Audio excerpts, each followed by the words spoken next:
Hi, welcome to my YouTube channel. මම සතිරා.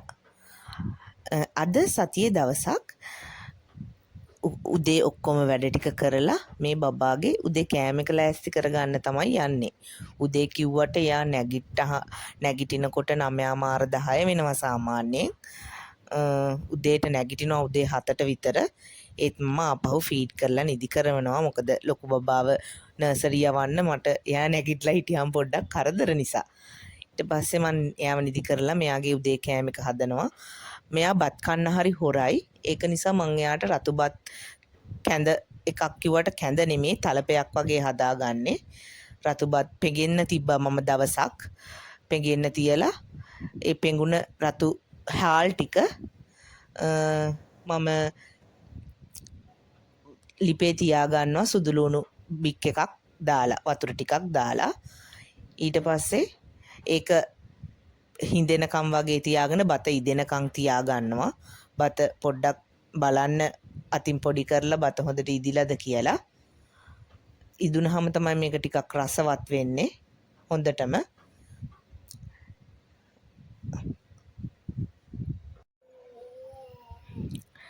අපේ බබා ගොඩක් වෙලාවට බත් කන්නෙම නෑ. කොච්චර බත් දෙන්න try කරත් එක එක විදියට කන්නේ නෑ. ඒක නිසා බත් කියන එක බත් කියලා පෙන්වන්න නැතුව බත් වෙනම ගේන්න නැතුව බතු එලවලුයි වෙනම ගේන්න නැතුව වෙන වෙන විදිවලට දුන්නොත් කොහොම හරි කවා ගන්න පුළුවන්. මම තව වතුර චුට්ටක් දැම්ම පොඩ්ඩක් බෙරි ගතිය තියෙන්න ඕන නිසා. ඊට පස්සේ මම මේකට ඇඩ් කරනවා කරපිංචා ඉත්තක්, එතකොට රතු ලූණු ගෙඩියක්, තව මම පොල් කිරි නෙමේ මේකට යොදාගන්නේ.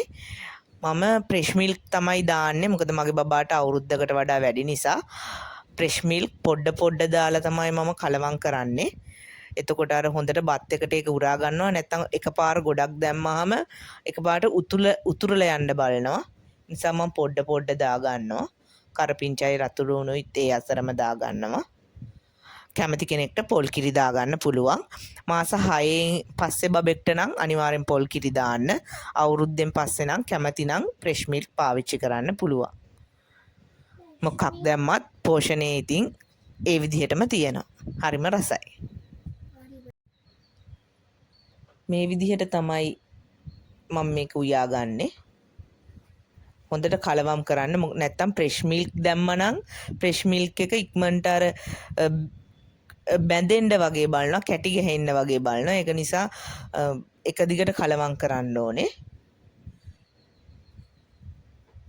ඔයාලගෙත් බත් කන්න නැති බබාලා, බත් කන්න හොර බබාලා වගේ ඉන්නවා නම් උදේ වේලකට මේක try කරලා බලන්න. ගොඩක්ම ගැලපෙන්නේ උදේ වේලකට. ඒ වුණාට දවල්ට සීතල නැති දවසක් නම් රැට වුණත් දුන්නට ප්‍රශ්නයක් නැහැ. මොකද බබාලට මේක හොඳ නෑ මේක හොඳ නෑ කියලා ඒ දෙන්න නැතුව ඉන්න එපා. දෙන්න. මොකද බබාව හුරු කරන්න. නැත්තම් බබාට එකපාරටම ඒ දේ දෙන්න ගත්තාම බබාව ලෙඩ වෙන්න පුළුවන්. ඒ නිසා හැම දෙයකටම පොඩ දීලා, එකපාර ගොඩක් නෙමේ, චුට්ටක් වගේ දීලා හැම දෙයක්ම දීලා හුරු කරන්න. නැත්තම් ඉස්සරහට තමයි ඒකේ ප්‍රශ්නේ වෙන්නේ. ගම්බිරිස් පොඩ්ඩකුත් දානවා. මාස 8-9 පහ වුණාම ගම්බිරිස් පාවිච්චි කරන්න පුළුවන්. මම නම් පාවිච්චි කළා. ලුණු ටිකකුත් මම දාගත්තා. අවුරුද්දට අඩු බබෙක් නම් ලුණු දාගන්න එපා. මේක පැණි රසට පොඩ්ඩක් ඕන නම් රටඉඳි ගෙඩි දෙකක් විතර දාගන්න පුළුවන්. රටඉඳි ගෙඩි දෙකක් විතර පොඩි කරලා මේකට මෙහෙමම දැම්මනම් හරි රසයි. නැත්නම් මුද්ද රස පලං කන බබෙක් නම් ඒ වගේ දාගන්නත් පුළුවන්. බෙරි බත කිව්වට බෙරි බත නෙමේ මේක. පෝෂණ බත නෙමේ මේක. නිකන් අර රතු හාල් කැඳ එකක් වගේ මට රතු බත් කන්න නැති නිසා බත් ටිකක් කවා ගන්න ඕනුනේ. එළවලු නම් කවා ගන්න පුළුවන්. බත් කන්න නැති නිසා කොහොම හරි බත් ටික කවා ගන්න. මේ ක්‍රමේ තමයි මම අත්හදා බලන්නේ මේ. මාත් පළවෙනි වතාවට මේක හදලා බලන්නේ.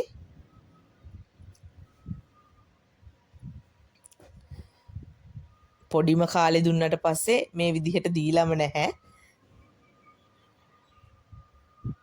ඒක නිවෙන්න තියලා බ්ලෙන්ඩර් කරගන්න. ටිකක් සාමාන්‍ය රස්නෙන් ඒකට බටර් හැන්දකුත් මන් දාගත්තා. මොකද පොඩ්ඩක් බටර් රහට අපේ බබා පොඩ්ඩක් කනවා. දැන් ඉතින් තියෙන්නේ අමාරුම රාජකාරිය. මෙයාට කොහොම හරි කවා ගන්න ඕනේ.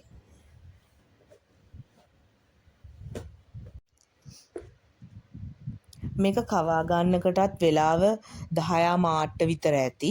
කොහොම හරි මේක කවා ගන්න මට විනාඩි 20කට වඩා යනවා. මම කොහොම හරි විනාඩි 45කට 45ක් විතර ටාගට් කරලා තමයි කවන්නේ. මොකද හරි හිමින් මෙයා කන්නේ. විනාඩි 20ක් ඇතුළත කන එක නැවැත්තුවොත් මට හිතෙනවා මෙයාට පෝෂණය මදි වෙයි කියලා. ඒක නිසා මම හරියටම ටයිම් එකක් ටාගට් කරන්නේ නැහැ. මෙයාට ඇති වෙනකන් කවනවා. එයා කෑවා ටිකක් ඉතුරු කරා. එයා දොයි කරලා එහෙම නැගිට්ටවල මම මේ peer ගෙඩියක් දෙනවා. peer ගෙඩියක් පීනියට කපලා මැද අයින් කරලා මැද කොටස ඉතින් මට තමයි අනිත් ටික බබාලා දෙන්නටම කපලා දුන්නා. අරගෙන කන්න කියලා. එයාලා peer එකේ සෙල්ලම් කරන අතරේ මාත් හිමීට චුට්ට කවා ගන්නවා දෙන්නට.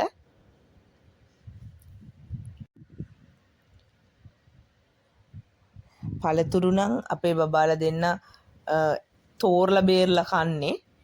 කොහොම හරි ඒක කවා ගත්තා. රෑට කන්න නූඩල්ස් එකක් හැදුවා බබාලා දෙන්නට. අපිට නම් බත් උයා ගත්තේ. අපිට හදපු මාළු වලින් මාළු කෑල්ලකුත් දාලා බත් එක නෙමෙයි නූඩල්ස් එක හදාගත්තා. කොහොම හරි මෙයාලට අද දවසේ නම් වේල් 2යි කවා ගන්න පුළුවන් උනේ හරියට. නූඩල්ස් එක නම් අපේ බබා ආසාවෙන් කනවා. හරිම සිම්පල් නූඩල්ස් එකක් හැදුවේ.